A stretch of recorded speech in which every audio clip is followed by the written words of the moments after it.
We are live. Good afternoon, good morning. I think I have the caveat for both of that. Scott, what's the time over there? Oh, what are we looking at? We're looking at 9 a.m. Central Time, 9 a.m. right Central near Time. St. Louis. So, Okay. So that must mean 10 a.m. New York time and probably 8 a.m. California time. yep. I used to know all my Greenwich Mean Time, but as a pilot, but I've kind of brain dumped a lot of that right now. But yeah, I still keep track of what time is it in London. What time It's is it? just It's 3 yeah, o'clock right now. So yeah, it's yeah. definitely the afternoon here, right? I love Uh, it. I love it. Good weather, I hope, as well.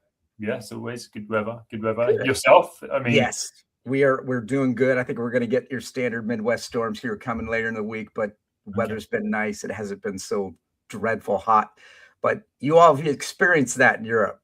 Yeah, So lately we have, right? We've also experienced some of the storms as well. We've had some pretty good storms lately. yeah, yeah, Yeah, yeah. really But nice. we have air conditioning. There's not a Yeah. lot of that in England, if I remember being there. But not a lot of that. But it stays Mhm. cool though. I always remembered it was generally pretty cool in the summertime. So Yeah, lately not so much. not Like so much lately, anymore. when we're Yeah. hitting 35 degrees, yeah, it does all right. I got no Well, blinds, as you can see, right? So no blinds means there's no dark and the sun hits yeah. you. I So it's all love right. it. Like, I'm not going to complain. That makes me very British if I start moaning about the weather, right? I love it. I love it. Well, this is how we start every conversation, right? You got to talk about the weather, Yeah, and yeah. and then we get into deep conversations on media. You know? Yeah.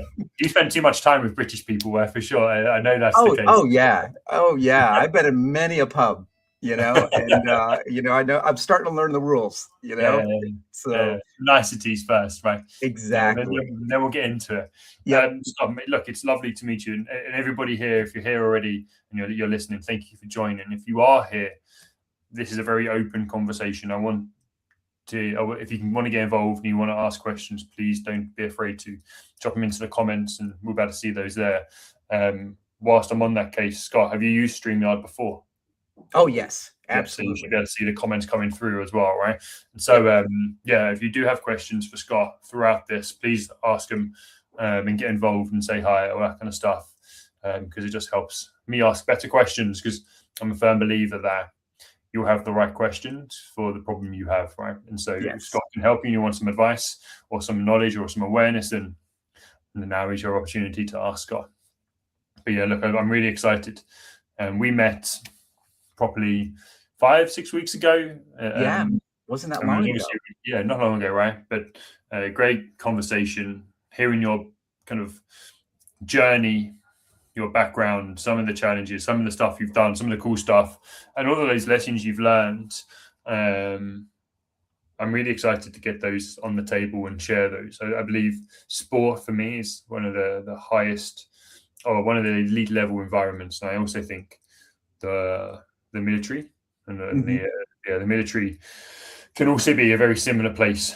Both environments have their weaknesses, but if we can look at some of the lessons that maybe you've learned in the way that you've led, or that you've learned along your way about how to get the best out of your team or people around you, then I'm excited to get those and share those with other people.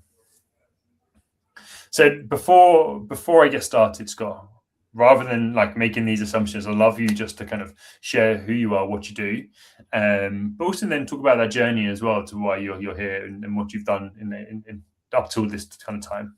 Yeah. Yeah. So I'm a Midwest kid here in the United States. Grew up in Minnesota. Um, eventually chased down a dream, which was flying. And, even as a young kid, that's all I wanted to do. And if you look at my background, you could probably see where some of that motivation came from. But I always wanted to fly airplanes. And that's what I ended up doing. I got into college, um, studied engineering, civil engineering, and then through the Reserve Officer Training Program, ROTC, I was commissioned as an officer in the Air Force, and then eventually went off to pilot training. And what I thought was going to be maybe a 10, 12-year career ended up being a little over 25 years. So kind of one of those things where, I think I saw myself as a pilot early on, but I couldn't see myself after that.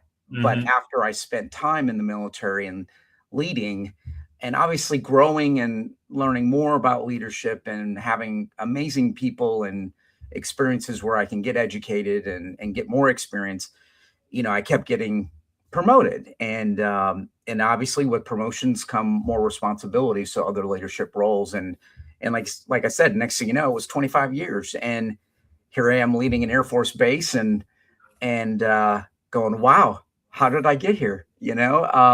It's I've had a few of those moments, even as a retired colonel, to look back and say, wow, what a career.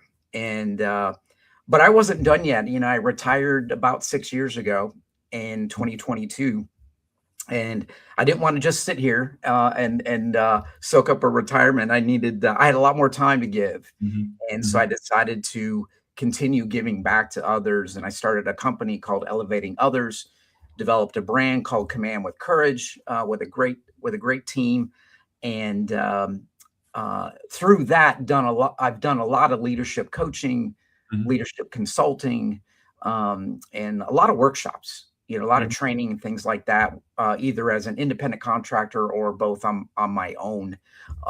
Just heading out working for small, medium, and very large companies and organizations. So I worked with companies like Pfizer, and I worked with NASA, and I worked with the Air Force and things like that. So, and then out of the blue came and asked to lead a brand new co-working innovation center. And that's where I find myself now as the CEO of the Wedge Innovation Center in Alton, Illinois, which is about 25 minutes north of St. Louis, right on the Mississippi River. It's actually in a stunning location. And it's a $30 million startup, if you will. Like, the building was renovated from a handful of buildings that were built in the 1850s and early 1900s. And we've got about 60,000 square feet. So it's a huge facility. And we're in a town of about 25,000. So we're trying to make this a place that not only do you have a place where professionals can go and find spaces to utilize in their everyday work, but also a place to grow, and hopefully a place that becomes an economic development engine for this region. So that's where I'm at right now. Yeah, I still find time to play, though, even being as busy as I am with an extremely small team. But we're having fun, and it's all about culture first for me. And we built an amazing culture here, and we have an amazing kind of first round of members, I'll say, and who've been some incredible ambassadors for us. And I think it's because we all kind of work together. We see what we're building, and we're all proud of it at this point. It's only been about 15 months, so we're still at the beginning of this. Yeah, still the start of that journey, right? Oh yeah. When I think about, that's your story, but I think about kind of especially pilots in general, and I was going to say military there, but pilots, I think in general, there is this strong purpose or passion for flying. And it was interesting how you kind of said, I never saw myself past being a pilot. And so my brain goes into like, okay, so the pilot thing and the motivation there was to be a pilot. But when you got there, did your purpose and whys begin to change? And if so, can you kind of recall what that was? I think early on, when you spend a year at pilot training, which is the best and worst year of your life. I mean, it's just a roller coaster each and every day, because every day is an exam. You're striving for perfection. Maybe it's taking a test that day, or trying to stand up in front of your leadership and recite what would you do in an emergency situation, and you're under pressure, and you're just kind of talking through the sequence, or you're actually flying and you're trying to fly your perfect sortie, which, by the way, never happens. Somebody will find something to criticize you about. And it's just like there's this pressure cooker of this environment. So you don't really get a lot of opportunities to be thinking beyond trying to earn your wings.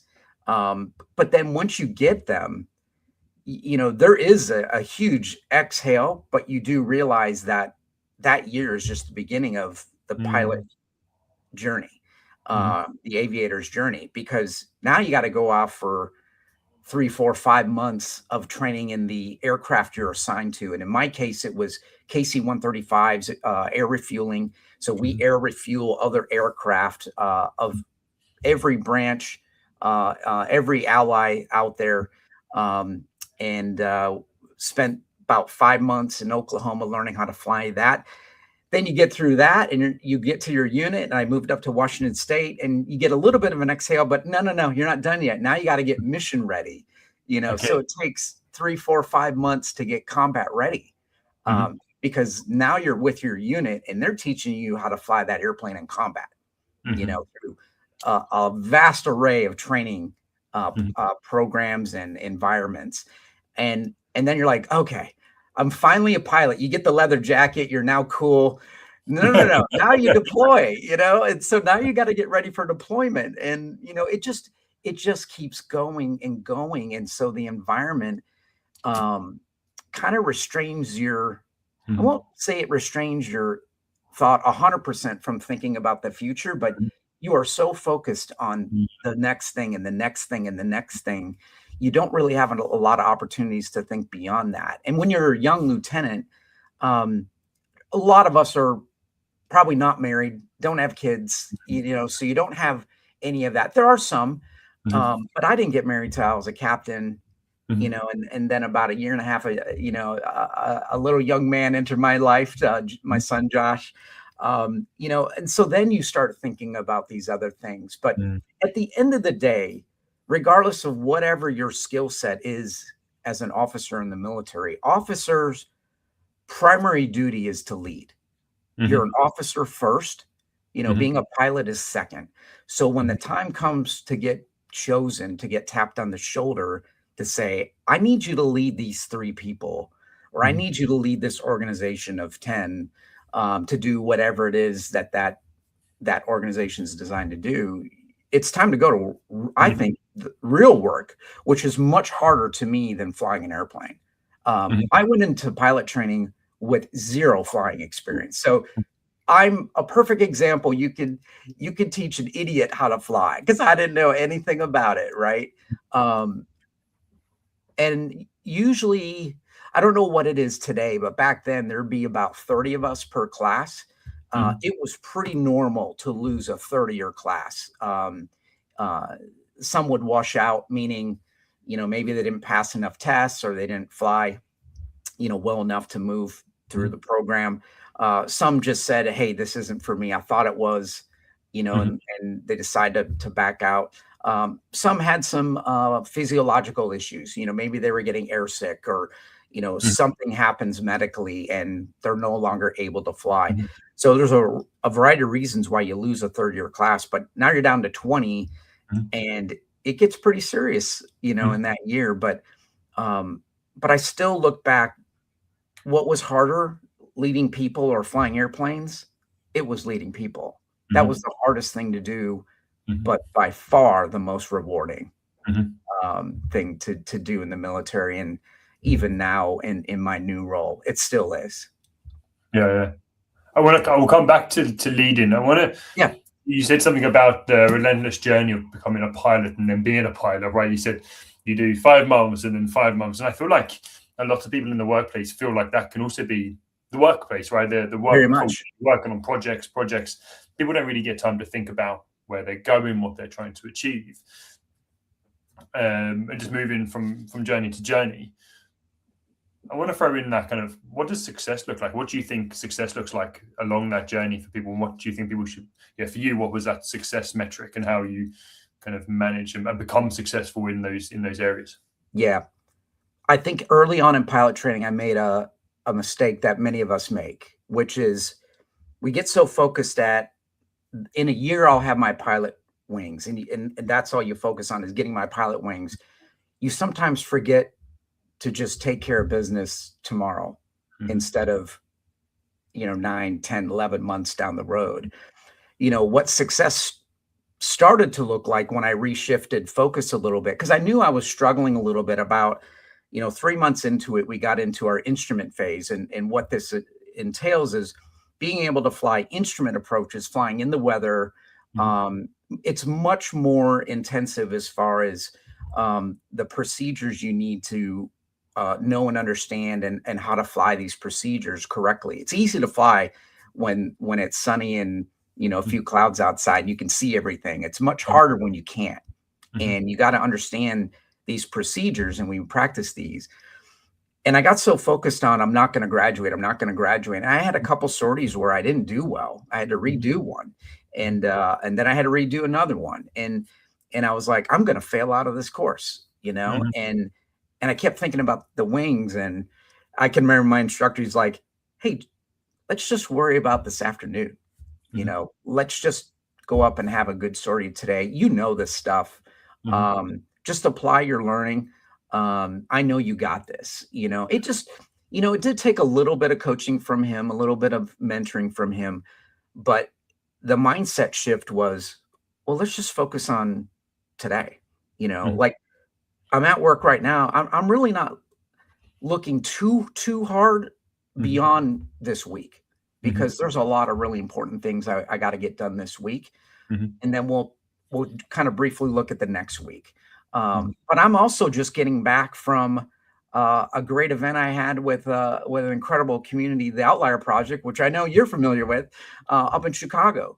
So even as a CEO, I'm still finding time to take 4 days off, drive to Chicago, have some fun with some people that I really love, get to spend time in an amazing city, and get back to work, So I put those things intentionally on my calendar as well. Like, you should be putting your breaks on your calendar first and foremost.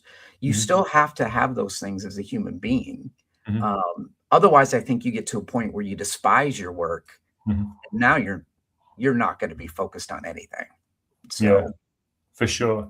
I hear that, and I think it's so relevant to sport. There's two examples I wanted to share as well. Like, when you listen to after a match, the manager or the players get interviewed, and they kind of World Cup, right? So football, sorry, soccer for the Americans listening, but they get interviewed, and probably the same for all sports, right? They get interviewed and asked, okay, so are you thinking about winning the Premier League? They're like, no, we're looking at training, we're looking at the next game. Yeah, a short-term mentality, focusing on the next most controllable action or situation. Yeah, you hear that so many times in that post kind of game interview. They're like, what are you thinking about the Super? That's 2 games away. Like, I got to think about the next, first half of this next football game. Otherwise, I'm not going to. What are we talking about Super Bowl for? Or what are we talking about a World Cup trophy for? We're not there yet. We'll celebrate when it's time. Yeah. And the other example I had was Gilbert Enoka in his book, Becoming Unstoppable. He talks about the mental resilience and the challenge for athletes, the rugby players in New Zealand and the Kiwis. And he said he would break it down to like really small. Okay, so what does my day look like? And break that down. At 9 o'clock, I'm going to do this. 10 o'clock, I'm going to do that. So you then begin to forget about the stuff out externally. You just think about the controllables within the immediate. And so you can work through those things and really take grasp of that, and don't let the external stuff maybe create anxiety, I guess. Yeah. I mean, even on my drive in this morning, all I was really focused on was my time with you. I don't know what you're going to ask me. We didn't have like a whole setup of questions. I mean, this is all off the cuff. And I love that, by the way. But this is me being present. This is the area I needed to focus on first and foremost in the first half of my morning here. The next half, I got a little bit of time. I've got another call that I'm going to hop on. And then I have lunch, and then I have some revenue time. That's my hour where I try to do at least 3 things that could drive revenue for my business, whether it's 3 phone calls, 3 emails, whatever it is, combination thereof. For that hour, that's all I focus on. I don't let anybody interrupt me unless the building's on fire, but I want to focus on that each day. I have a revenue hour, and then I'm going to meet with my consultant later this afternoon. And then I'm going to a vet working meeting where I'm meeting with veterans just to see how those other veterans that have transitioned out, how they're doing, if I can offer any advice. And then I get to end the evening at 8 o'clock at night with an MRI that goes till 10 o'clock this evening, but you know what? All I got to do is sit there and probably fall asleep, if I can. But that's a day. Yeah, And if I can get through this day, that's yeah, success for me, yeah, and then make it home and hug my family and yeah, then we'll go at it tomorrow. So yeah. I Good. do look at the week, Yeah. but and I certainly do zooming in and out. I call it microscoping. Mhm, I think good leaders do that. They mhm, look at the microscopic, but then look at the 30,000-foot level from time to time. I have a mhm, huge, uh, uh, big ass calendar on my mhm, wall. Thank you, Jessley Itzler, for that, and where I can see the entire year, mhm, and that's a handwritten thing, right? I don't have that on my computer. It's on my walls because I can go right up to it and stand and look at it, but then mhm. I can get back to the moment. Yeah. And again, as I look at these, hey, I'm building towards success in the year little by little and Mhm, not trying to eat the whole elephant at mhm. once is what a lot of people would say. So, Yeah, I think I love that, and it's so spot on. I think there's power of the understanding what the vision and the future in it is, and what that looks like, and what you're trying to achieve, for the motivation to do the thing in the day, in the moment, where those behaviors maybe aren't exciting or enjoyable to go off and do, but you know that if I do this thing, it's going to lead to that thing, right? yeah. Those three things you try to do for revenue probably aren't fun. Nobody likes doing cold calls, but they Yeah, if it yeah, they're leads not always fun, but right. got to do them. Exactly, exactly. So, I want to get into leadership. You went from piloting a crew of three, right, as your kind of start off leadership, and then went to colonel. Am I yes. getting the right colonel? Yep. And which meant you led about 1,000 people on a camp or more. Oh my gosh. So when I was the commander of Scott Air Force Base, was not named after me. Um, we had just shy of 14,000 Oh, wow. people. Now, under my direct command, meaning in my unit that I was assigned to, we had a little over 3,000. But Mhm, as the installation commander, you're responsible mhm, for all 14,000, 13,000 people that are at Scott Air Force Base. And then I did one more year. Um, it wasn't a promotion on my shoulders, but it was a promotion on as far as job role. mhm, I moved up, which meant I moved up to an organization called 18th Air Force.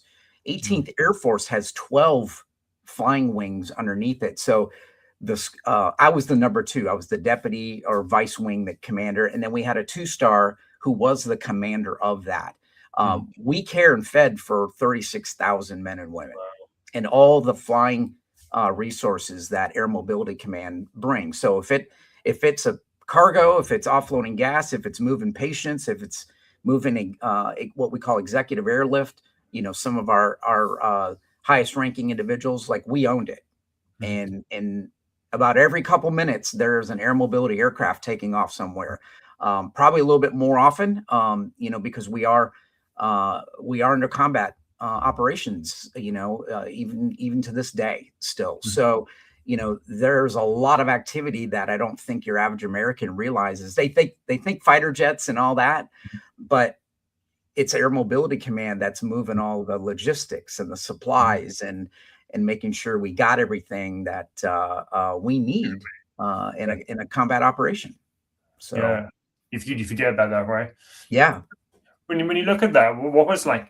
Is there a lesson, or is there a couple of things that stand out from you in regards to what's important in leadership, going from that leading three people, the beginning of your leadership journey, to that highest point when you're leading 3,000 people, 14,000 people, 36,000 people? Was there anything there which stayed consistent, or you see as like the thing which was really important to you, maybe you yeah. learned? I think the most important thing is still to remain who you are, because I think it's too easy to get consumed in, especially the higher rank you get. It's the same thing in business. The higher you move up the corporate ladder, next thing you're the CEO and you've got the parking spot, you've got the corner office, and you've got, a whole pile of people working for you, taking care of you. And the information you get is even filtered and this and that. first and foremost, I think it's incredibly important to still remain who you are. You know, um, the parking spot wasn't important to me, but I understand why it exists because they're trying to make my life efficient for the leader at the top. You know, I may need to just run in quick, hit this briefing, and then get out quick instead of spending 10 minutes looking for parking. So I understand why some of these things exist. I mean, sometimes I would park in the back of the parking lot just because I could and I get my steps in, but you know, or I, you know, do that to maybe annoy somebody just to let them know that, hey, it's not beyond me to go park my car, you know, where everybody else parks, or go get my own lunch or go do this. A lot of people want to do stuff for you. Um, I think it was beneficial for me to kind of remain who I was. Um, you know, I'm still the Star Wars nerd. I brought that into my job. And matter of fact, it just became an uplifting thing for everybody because they saw a leader that's not afraid to be human. Um, and it's really important. And I think even in your most vulnerable moments, and I'm sure we'll talk about this, but I went through being diagnosed with a brain tumor and having to go through surgery and deal with all that while I was in command of an Air Force base. You know, they saw something that, gosh, most airmen probably would never see in their career, that their leader at the top went down for something like that. I mean, it's just, I'm the only person I know, you know, that I've served under that's ever gone through something that uh, um, serious. Now, I've lost a commander. That's probably you know, even more obviously more serious. That had such an incredible effect on us. You know, even though he wasn't our commander when he passed, it was later in his career. But those of us that served underneath him, I mean, that hit hard. I've known a couple other pilots because I did some talent management. I was in a role where I managed a lot of colonel assignments. And so I've known a few things that were affecting people. It's not a lot. You're talking fractions of a percent of personnel. But I think that's probably the most important thing, though, is just through it all, you're still going to be a human. You're a human first. And all this other stuff is just, gosh, I don't mean to undervalue it, but it's just costume, right? Yeah. We wear these costumes as we go into work, but there's still stuff underneath it. And that's what's important, I think, to understand, regardless of how high you get up in the food chain. Yeah. So, I find it, the military is an interesting one, right? So I guess I'm going to ask a question and maybe challenge as well, right? yeah. With the military, there is a hierarchical process, right? As you go up, there is a respect thing, and you follow the orders from the person above, right? So there's a hierarchical approach. I guess my two questions, and I'd love question and your thoughts, is how do you keep the ego in check? So number one, how do you keep the ego in check? Because as you go up, that must be a hard thing to do. Ego in check, be authentic, be humble. Yeah. And the second one is I 100% agree with you. But what happens if, like for you, that was easy, being a good human being and authentic. But we know not everybody is authentically humble, and actually maybe people are after that power trip, and we know there's enough arsehole leaders in the world because they want that power. So how do we? Yes, what's the advice there, or what's your thoughts on that? Keeping the ego in check. You have to surround yourself with people that'll help you with that. You know, you cannot do it alone if you don't have the self-awareness to even recognize you're not even doing it. I always had somebody, and I'll tell you, a lot of times it was somebody that was subordinate to me because they're seeing it more from the front lines than me, and they're probably hearing it, you know, through the ranks, that they can tell me, hey, sir, you know, what you said back there didn't really resonate, or hey, that kind of came off a little bit, or, you know, hey, we should go visit over here. These folks haven't gotten any love in a while. You know, let's go visit that unit, check in on them. Let's go to night shift. Let's make sure we're getting out on night shift. We work all day, but what about night shift, and see how they're doing, the security forces that are at the front gate. So I always had people around me, and if I didn't, like, very early on into the higher level command tours that I had, I would intentionally kind of watch and listen to see who are my young officers or enlisted who I kind of felt like they had the pulse of the organization. Like, they just, it wasn't the gossip what I was looking for. It was like they had the confidence to be direct to me when I needed it. And I kind of just made them my insider agent to me. And I talked to them about that relationship. I remember I had this young captain when I was a squadron commander.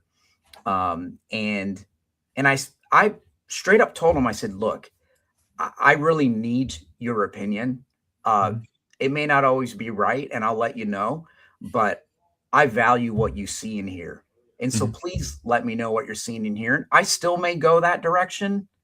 I may not change, but I want to kind of understand you have a great insight into policies, things that I'm putting out there and how they're resonating, being translated at the lower ranks.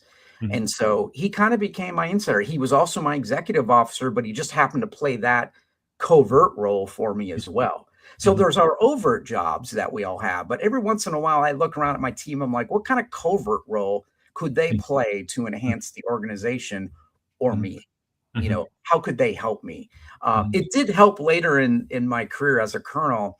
I actually ended up getting certified to teach emotional intelligence. And I had been working on that for a while, not my own emotional intelligence, because I through my master's program, my first master's, we studied that a lot. We studied Daniel Goleman a lot. And so I had a little bit of an advantage that I already knew a lot about emotional intelligence, but now I'm teaching it. But that still didn't prevent me from working on my own. So I do believe that in addition to maybe surrounding yourself with a trusted agent, you need to have a good understanding of emotional intelligence. You need to be working on strategies and areas that you need to upskill. Like, if you have no self-awareness about your ego, you better be working on strategies to increase your self-awareness. And it's very easy. Heck, you can Google that right now. I'm sure any AI tool can probably give you a whole bunch too. Or you go find somebody that does have high self-awareness and you go buy them lunch and you talk to them about what do they do to have such a high level of self-awareness. Now let's talk about the asshole leaders. Yeah. I've had a few, and we've all had a few. I think everybody has, maybe some of them are in families, unfortunately, it all happens, but, you have to try to, what I like to say is, mentor up to the best of your ability. So let's say, I'm your executive officer, I'm subordinate to you, and you're running the unit. And I see that, you're not paying attention to a certain part of the organization. Let's say it's night shift. You've been a commander now for 6 months and never once have you gone on night shift just for an hour to spend time with them. I do believe it is the subordinate's responsibility to mentor up. I don't think that's just you can try. No, it is your responsibility, because we should be helping one another. And I think oftentimes we don't think we should or that we could, but you can, and you can try. In my case, if you're a fan of Yoda, you will do it. You won't try it, So there have been times when I've had to be the only one to go into my boss's office and say, hey, sir, do you mind if I talk with you for a minute? Do you mind if I offer an observation about something you said today? Do you mind if I ask a favor of you that I think would be really cool or really important for the organization? Can we go hang out on night shift sometime? I think those men and women would really love to see you. Now, notice how I said that. I didn't say, you've been a lousy commander because you didn't go on night shift, or I didn't approach it in a disrespectful way. And and I also approached it in a tactful way that hopefully, which is, I think the real fear is everybody's fear of retribution if they do something like that, which is very real. And I've seen it happen, so there's I've even seen it when people fall short of, hey sir, or hey, yeah, I guess you use sir, right, because you're in the military, but hey sir, can I speak to you for a moment? Yeah. And I've heard of stories where no, you can't. 100%. I've had one of those. Hey ma'am, there's one thing I'd love to offer your observation on. Hey, I don't have time for you right now. And maybe it was just at that moment, but in one instance, no, it was, they knew what I was going to say and they didn't want to hear it, and unfortunately, I'm not on this planet to change other people that are refusing to change themselves or refusing, let's just say, recognize themselves. Forget change. You first got to recognize yourself, have that self-awareness. That's the foundation. If they're incapable of doing that, well, the best thing about the military is we move every couple years, and you can handle a lot in a couple years. And oh, by the way, if it's getting to the point where we consider something of a toxic relationship, and what I mean by toxic, and I think people get this term wrong. Some people will call a leader toxic just because they have high standards. There's nothing toxic about that. I'll show you plenty of sports coaches who you could say were toxic, but have Super Bowl after Super Bowl or Stanley Cup or, World Cup. No, they high standards. Now, where they cross the line of disrespect, that to me is toxic. So disrespect is different than having and holding people to high standards. And expecting high levels of performance. If they reach that point, well, the beautiful thing is in the military, you can always find a leader above them. And you are allowed as an enlisted member, as an officer, to go around them. That's not being insubordinate. What's being insubordinate is if you didn't approach your boss first and you did the end around move without talking to them. You should give your superior the opportunity to hear you out or to listen to some feedback. Feedback's a gift, no matter how hard it is to hear, but there are times you need to go around. And I've had times that even going around, it just was what it was. And maybe it's time to remove yourself from the environment, maybe get transferred to another location. In this case, in corporate or in a job, maybe it's time to leave that job. I mean, I remember going to a leadership camp as a teenager, and I was with my buddy, and there's like 100 of us in this auditorium, and this guy comes in on stage, and he starts just yelling and cursing at all of us, and he starts telling us on how, what he's seen over the last day at this camp, like it made him throw up, and he hated us, and this and this and this. And then he said, how many of you people even want to be here? And it's funny that me and my buddy looked at each other. We got up and we started walking out. We're like, we don't need this. I didn't pay to come to camp to listen to this. And you know what's funny about it? He said, gentlemen, sit back down. And he said, he goes, I want to tell you all, those two guys did the right thing. You should never put up with that kind of behavior from anybody. And it was just a lesson he did. It was a complete farce. And I can't believe we even got up. Like, it just felt like the right thing to do, even though it was hard to get up in front of 100 people and start walking out and you're climbing over people. But in the end, I was shocked that he even said that, and that lesson has sat with me even today. If I find myself in an environment that I simply don't believe is the right environment for me, it might be time to go. So, yeah, I hear that. I find it's interesting, isn't it? The bad manager, right? Yeah. And I think one of the things you said there is that self-awareness. Yeah. And being able to have that and high awareness people around you to give you that and to I guess take that feedback. I want to move into obviously you mentioned it earlier, the being vulnerable, right? You were a commander in the Air Force base, and you discovered you had this brain tumor, right? Mhm. Uh, Beginning of COVID. How did you lead through that and effectively through that whilst fighting that battle? And what did that teach you around resilience? You know, what was interesting about this, like, I didn't find out about it and then immediately had surgery. You know, Mhm, I found it, after my wife and I were involved in a car accident, and they found it when they were going through an MRI, on my neck, and mhm, they said, "You know, you have a brain tumor, and we don't know how long it's been there."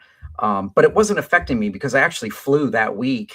You know, mhm, I felt great, and then immediately everything stopped, meaning I was no longer able to fly until we figured out what was going on. But I was okay, obviously being in my job, and at that point, I was the vice wing commander of an Air Force base, and then I moved in the summer of 2019 to Scott Air Force Base to take command. mhm, And one of the things I thought about is like, should I talk about it? You know, like um, what happens when I have to make a move? How early should I talk about it? You know, is it good for the leader to talk about it or not? And I mhm, talked to a couple mentors and some that have known people that have gone through it, and some said no, it's going to come across unfortunately as a little bit of a weakness. Um, but I figured, you know, nothing's happening right now. I don't want to introduce noise into a system. And again, this is summer of 2019. I'm taking command. Nothing's happening. I'm getting set up with my new care team in St. Louis. Um, and I just decided, you know, I'm going to keep this really tight for now, only because, again, I don't think my team needs the distraction because mhm, really nothing's happening.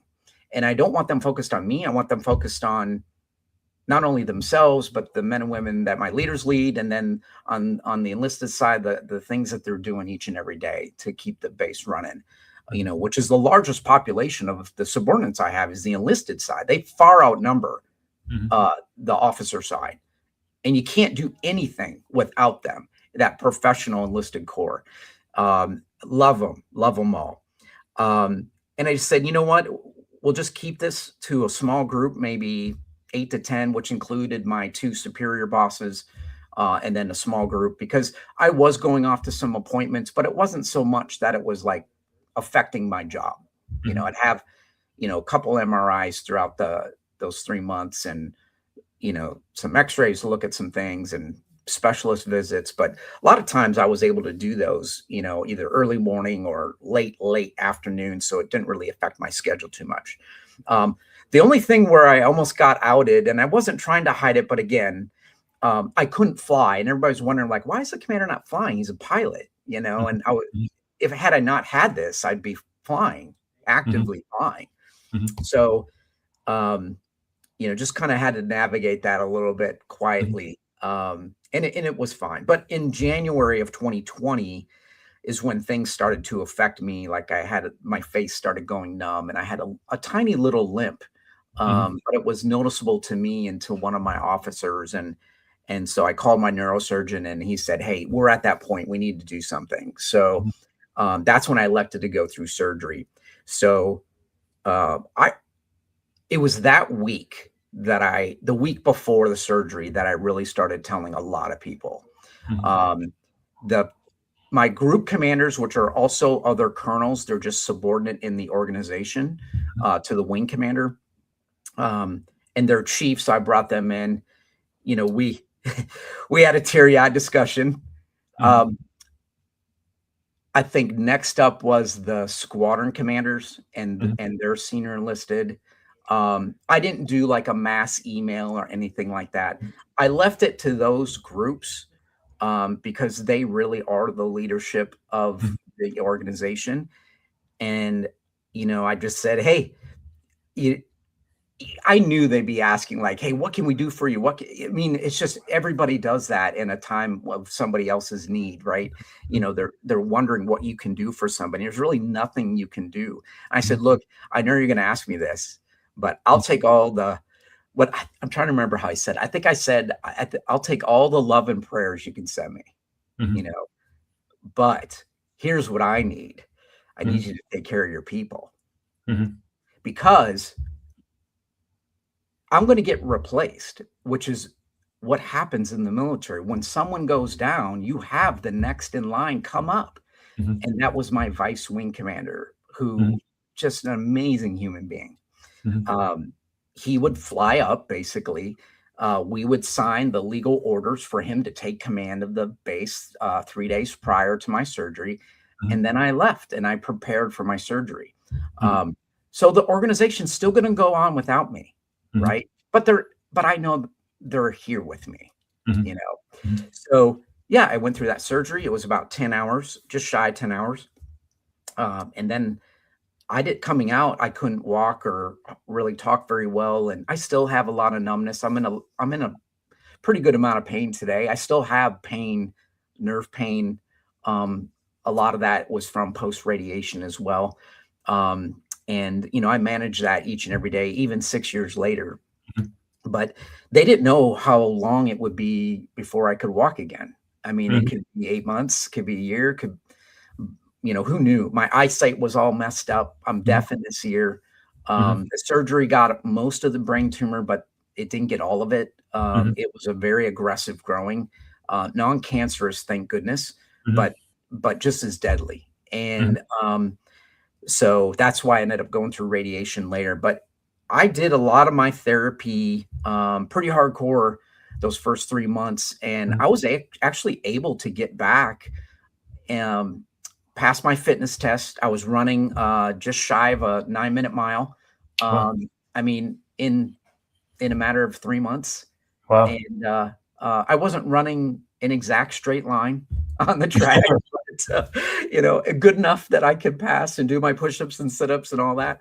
Mhm. But then became the battle of getting back to work, and that was really hard because it's having any sort of trauma to the brain is really hard. It was hard to sit in front of a computer for more than 15 minutes. I Mhm. felt overloaded. And there's even times today, that I do feel that way just because of healing that's still happening. Yeah. So I had to relearn a lot of that, but I kept my team involved with me as well. Like Mhm. they would help me with scheduling things and maybe not having such a fully packed morning. Or if Mhm. I knew I was going to go through radiation midday, which is what happened 6 months after the surgery, I did 7 weeks of daily radiation, Mhm. Monday through Friday. Um, I would do a lot of my meetings in the morning, have my radiation, then try to keep it as light as I could in the afternoon because it Mhm. was going to get harder the longer I went through these treatments. Mhm. And sure enough, 2 to 3 weeks in, I mean, you feel like you're 90 years old Mhm. and you just can't do a whole lot.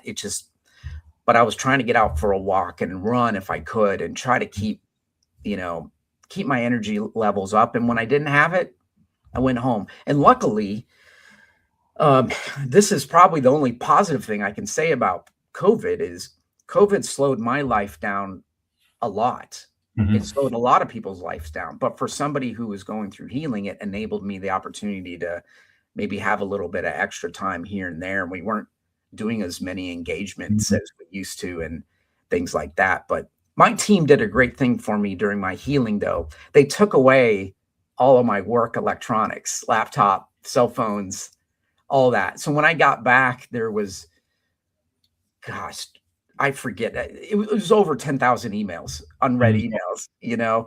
and I can remember my secretary, I came back and she's like, we haven't been going through your email just because it's just a lot. And that was just on the unclassified mail server. I still had two other email accounts on the classified systems. And she said, sir, do you know what I think you should do with all that? I think you should Control A, select all, and hit delete. And I'm like, she goes, I don't think you're going to do it though. I'm like, oh yeah. And so I did it and Mhm. obviously deleted and I felt good. And she's like, now you need to empty the recycle bin, because I know you'll go back and you'll look at the trash bin and you'll Mhm. start going through them. And I did, I erased them all. Oh, wow. Nothing happened, Rich. Mhm. Nobody said I missed anything, Mhm. so it Mhm. just shows you that you can get away and not read email and you can catch up. So, There's a really um, great there's a really yeah, great book called Indistractable, and in there it teaches you a lesson that when you have a holiday, being able to switch off and coming back. And he kind of talks about, well, not like alt select, alt delete. Right? It was more like, yeah, well, go back, I don't know, 3-5 days or a week, wherever it is, and then from there delete everything past that. Because if it's urgent, yeah, they're gonna contact you. absolutely. Yeah, And so they'll reach out.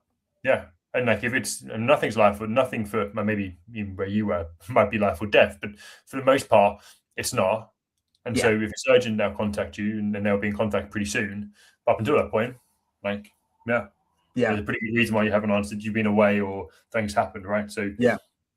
One of the yeah, funny things, Rich, I'll just tell us real quick is, some people, when I came back and I started visiting units again and being around people, it was funny the number of people. It was more than five. It was quite a few. I thought, but they were like, "Hey, sir, I thought you got fired." I'm like, What did I do to deserve that?" And yeah, I said, "No, I had a brain tumor." And they're like, "I had no idea." And yeah, I don't expect thousands yeah, of people to know where I was, right? That again, actually, that's the beautiful thing is mhm, that my deputy commander swung in, took command, and mhm, led like a champ. And mhm, that's exactly the way your organization should be built. It's mhm, tough for solopreneurs. That's a different problem set. But if you have an organization, even if it's three people, which is what I have, three mhm, people, if one person goes down, I'm confident mhm, that the next one will stand up. mhm, Now, we may reach a point where, wait, we got to shut down for a little bit. We will. But you should build those systems and those processes because you just don't know when life will happen. Even like in families, you should have a will, you should have a plan. You mhm, just don't know. And actually, it's not scary and bad to be thinking about death. It actually gave me life. It gave me a more fulfilling life, as I kind of face this thing. mhm. So So I'm just writing a couple of notes. Um, I feel like there's so much more to talk about, Scott. I feel like we might need to do a part two at some point just to well, dive we in, we definitely can. We right? definitely can. But I'm just going to reflect because it'd be interesting to see if there's anything else just with the last couple of minutes we have. But some of the things I've heard today is first off, obviously being vulnerable is one. We spoke about the short-term focus. Sometimes just thinking about what's today, what's tomorrow, what's on our plate, maybe and maybe looking at match by match rather than the title as a general. We spoke about just then that you said about processes and plans and having those systems in place to make sure people are doing the thing they need to, so that if you are out, people can still perform. Um, we spoke about when we haven't said this in any certain type of word, but the ability to feel safe when working with your leader. How are you creating safety so that your team can come and challenge you and feel okay? About letting ego go and how we stay self-aware and humble in those moments as we progress and become a leader. And then the concept of urgency as well. I thought I would just put those things out there and wonder if there's anything else which you think needs to be put onto that table whilst we're adding some of those big titles and big words around leadership. Oh man, yeah. I mean, there's just so many things I've learned, and I think maybe that's the final message here is, um, I've reached a pretty good pinnacle in the military. I mean, less than 6% of colonels ever lead Mm-hmm, an Air Force base, and you're talking already less than 1% that even mm-hmm, are in the military. So mm-hmm, it's a privilege to mm-hmm, do to serve in that role, and it's a privilege to, I just think, serve people, mm-hmm, in any capacity, whether it's a couple people or a couple thousand people. Um, but you should never lose your curiosity, mm-hmm, your zest for learning. mm-hmm, There is always something to be learned. And I mean, I look around, even in my office and at home, it's actually getting out of control. My nightstand stack of books is ridiculous. I need to take a picture of it because it's beyond ridiculous. And my wife's like, when are we going to clean all this up? And I'm like, I'm out of bookshelves, and that's a good problem. But what I do is I give those books away. I give them to people that I think could use a message. So what I would say to every leader out there, or soon to be leader, maybe you're in a management position and you might be looking at a leadership role in the future, you never stop learning. And the good ones never stop learning. They will always find something to fine tune, to be open about, even if they might even disagree with something they're reading or hearing, or maybe it's a talk. They will still listen, and they'll listen openly, and they'll get involved in the discourse when necessary. But that's something I'm never going to give up, because I think if I shut that down, I'm going to be missing a lot, not only from others and things I see out there, but about myself. So I do read a lot of nonfiction, kind of leadership oriented self-help books, but I do like a good fiction book every now and then. And I love movies, especially the sci-fi ones. So, I'm always going to be involved in that in some way, form or fashion. So, but yeah, continue to learn. Continue to learn. What a great way to finish. And I'm on 100% behind that. I think it's such a key role. And it takes me back to this concept of there is no such thing as perfect. And so you always have to keep learning to keep mastering those skills. Scott, thank you so much. It's been a proper pleasure. I really appreciate it. People can find you on LinkedIn under J. Scot Heathman. Yeah, they'll see me out there. Yeah, fantastic. Is there anything else, anywhere else you want to point people before we say goodbye?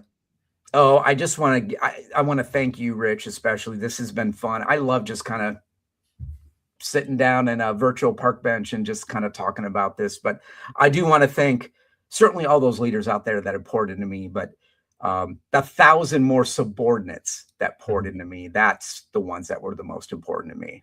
I love that. Scott, thank you. If you want to contact me or want to work with some of the leadership stuff which I'm sharing as well, please drop me a message, and we can explore that. But in the meanwhile, have a fantastic summer. I've got the next one booked in yet. It's a couple of weeks away, so yeah, have a good time off away from me. But in the meanwhile, take care. Scott, say where you are quickly. Take care. Bye-bye.